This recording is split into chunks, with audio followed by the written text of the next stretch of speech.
سڵاوتان لێ بە خۆشەویستان لە ئێپسۆد 6 بەنامشانی The Stockade واتە سەنگەرەکە. While Jim was ashore, the doctor now tells the story. لەو کاتێ جیم لە کەنارەکە بوو، ئێستا دکتۆر چڕۆکە دەجێڕێتەوە. Ashore واتە کەنار. It was about 1:30 when the two boats went ashore from the Hispaniola. واتە نێزەکەی کاتژمێر 1:30 بوو کاتێک دوو بەلەمەکە ڕۆیشتە سەر کەنارەکە لە هیسپانیۆڵاوە. And the captain, the squire and I were talking in the cabin. واتە دەڵێ کاپتن و ئاغا و من لە کابینەکە قسەمان دەکرد. Down came Hunter. وە لە خوارەوەش Hunter هات. Who was one of the honest men کە یەکێک بوو لە پیاوە ڕاستگۆکان. And he told us that Jim Hawkins had gone into one of the boats. بە ئێمەی وت کە Jim Hawkins چۆتە سەر بەلەمێک. And gone ashore with the other man. و لەگەڵ پیاوەکانی دیکە چوویتە سەر کەنارەکە. We trusted him. ئێمە متمانەمان پێی هەبوو، متمانەمان پێی کرد. But we were worried about his safety. بەڵام ئێمە نیگەرانی پاراستن و سەلامەتی ئەو بوون. Safety واتە سەلامەتی. Worried واتە نیگەران. After a while, Hunter and I decided to take another rowing boat. وڵە دواتر پاش ماوەیەک من و هانتەر بڕیارماندا کەوە سواری بەلەمێکی دیکەی سەوڵدار بین. And go ashore in order to explore. ئێمە بچینە سەر کەنارەکە بۆ ئەوەی بپشکنین، بدۆزینەوە، کەسی پشکنەر بین. Explore واتە دۆزینەوە، پشکنین. The first two boats had gone far to the right. دوو بەلەمی یەکەم بۆ لای ڕاست ڕۆیشتن. But Hunter and I came straight in. بەڵام من و هانتەر ڕاست ڕۆیشتین. In the direction of our stockade, which we had seen on the treasure map. بە ئاراستەی سەنگەرەکە کە لە سەر نەخشەکەی دورگەی گەنجینە و نەخشەیەکەوە هەبوو، ئێمە بەو ئاراستەدا ڕۆیشتین. There was a man waiting in each of the boats on the shore. واتە بۆ هەر بەلەمێک پیاوێک لێوەندەر ڕاوەستا بوو لەسەر کەنارەکە لە چاوەڕوانی. They saw us but did nothing. ئێمەیان بینی بەڵام هیچیان نەکرد. When we landed, کاتێک ئێمە دابەزین, I jumped out holding two loaded pistols. بازم دا و هەروەها دووبارە چەکم هەڵگرتە بوو. Pistol واتە چەک، loaded واتە لێرکانم بەسی ئەوەیە کە بارکردنە، دەڵێ دووبارە چەکم هەڵگرتە بوو. Running to the trees. ڕام کرد بۆ ناو دارەکان. I had not gone more than 100 yards. دەڵێ زیاتر لە 100 yard نەڕۆیشتە بووم. Yard واتە ئەندازەیەکی پیاوانەیە واتە 3 پێ. When I came to an open area, کاتێکەوە هاتم بۆ ڕوبەرێکی کراوە، منتیقەیەکی کراوە و فراوان. And so the stockade. سەنگەرەکەم بینی. There was a little hill that had a freshwater spring coming out of it. دەڵێ گردێکی بچووک هەبوو لەوێنتر کە ئاوی سازگاری بەهارەی بەناودا دەهاتە خوارەوە. Spring بەهار، freshwater واتە ئاوی تازە و سازگار. Spring بەمانای کانیاویش دێتن، مانای کانیاو کە تانجەوە بەکاربینین.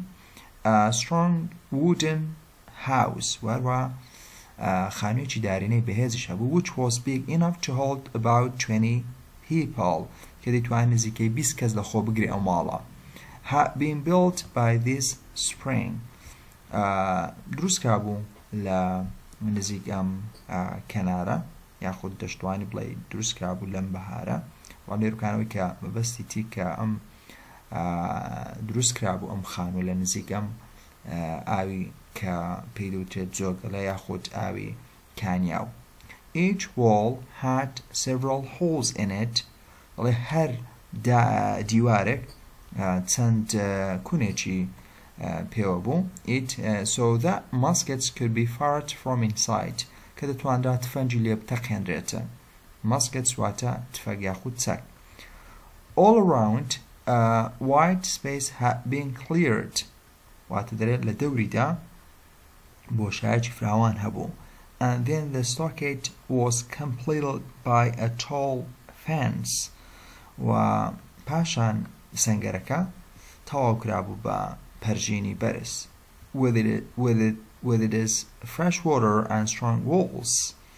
با ئاوی سازگار و وەروەها دیواری بەهێزیش. The stockade would be the best place for us to stay. سەنگەرەکە باشترین شوێنە بۆ ئێمە بۆمانەوە. Suddenly, from across the island, لەناکاو لە سەر دوورگەکە, there came the terrible cry of a dying man. دەنگێکی ترسناکی مردنی پیاوێک هات. I made my decision in a moment. واتە لەسەر کێکدا بڕیاری خۆمدا. Ran towards the shore. ڕام کرد بەرەوڕۆی یاخود بە ئاراستەی کەنارەکە and jumped into the boat. واتە چوومە سەر بەلەمێک. We were soon on board the Hispaniola again. زۆر بەزووی ئێمە چوینە سەر ڕووی کەشتەکەی دیسانەکە سەر کەشتەکەی Hispaniola, where everyone was frightened and worried. کە هەموو خەڵک لەوێندا ترسا و وەروانیگەران بوون.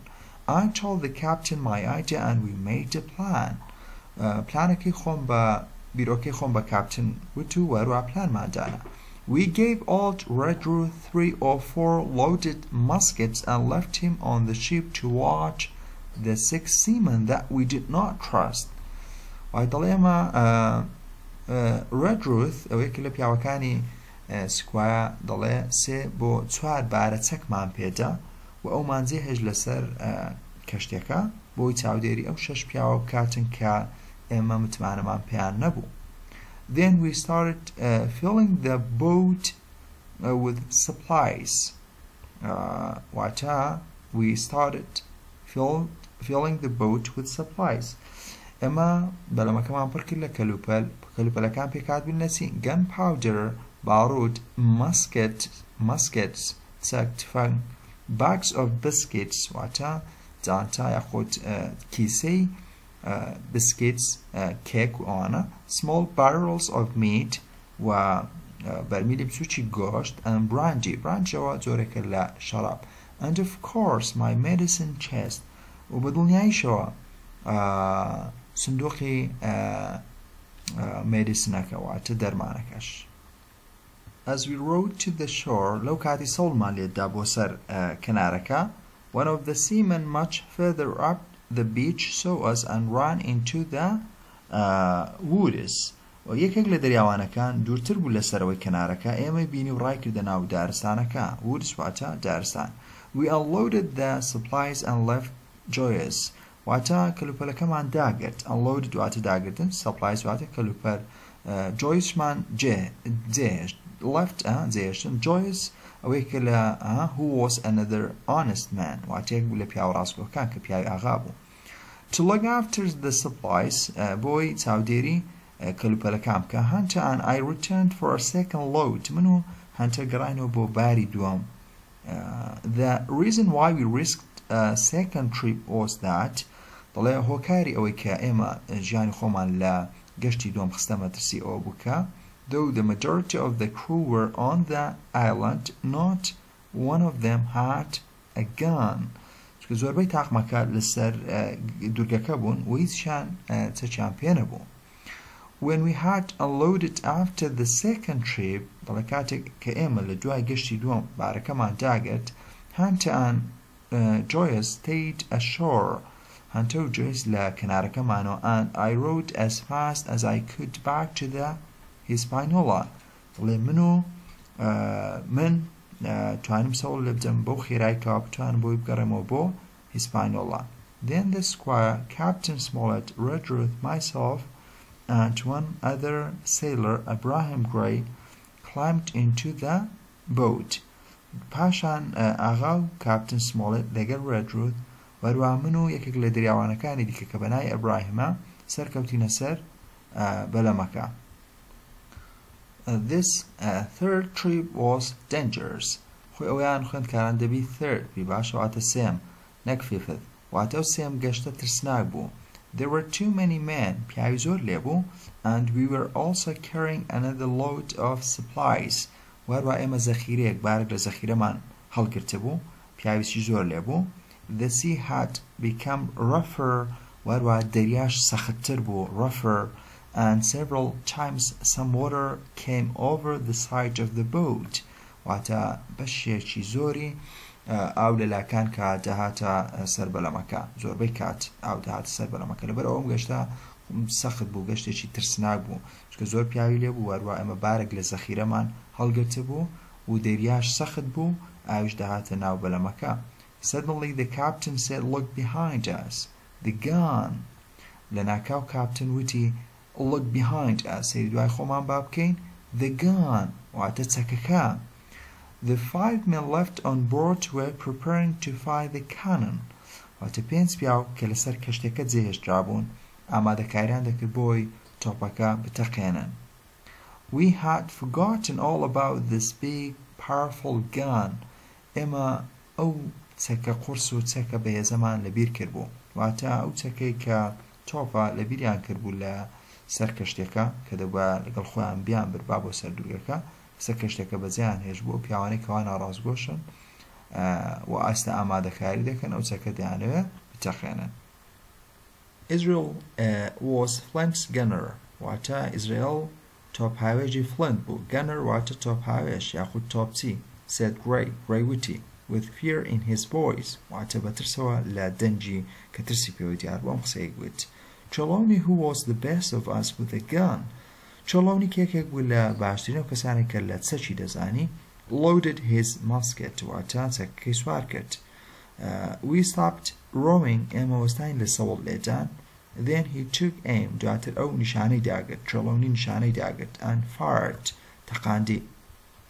Just at that moment, Israel hands who had been loading the gun.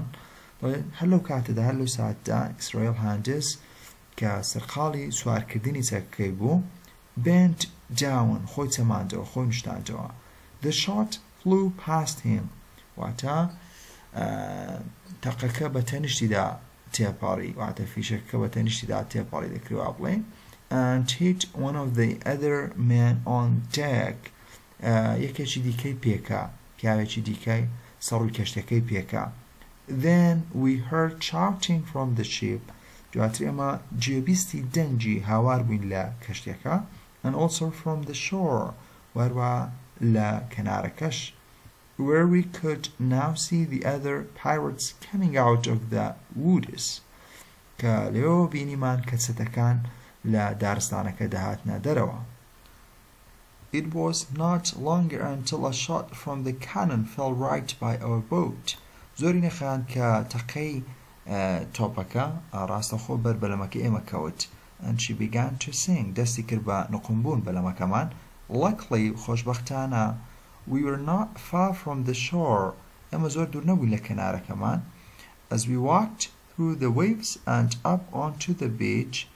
لەو کاتێک کە ئێمە بەناو شەپۆڵەکاندا دەڕۆیشتین بۆ سەر کەنارەکە our poor boat and about half of our powder and supplies lay underwater behind us. واتە بەلەمە داماوەکەمان و نزیکەی یعنی نیوەی باڕوت و کەلوپەل و زەخیرەکانمان کەوتنە ژێر ئاوە behind us لە پشتەوەی ئێمە.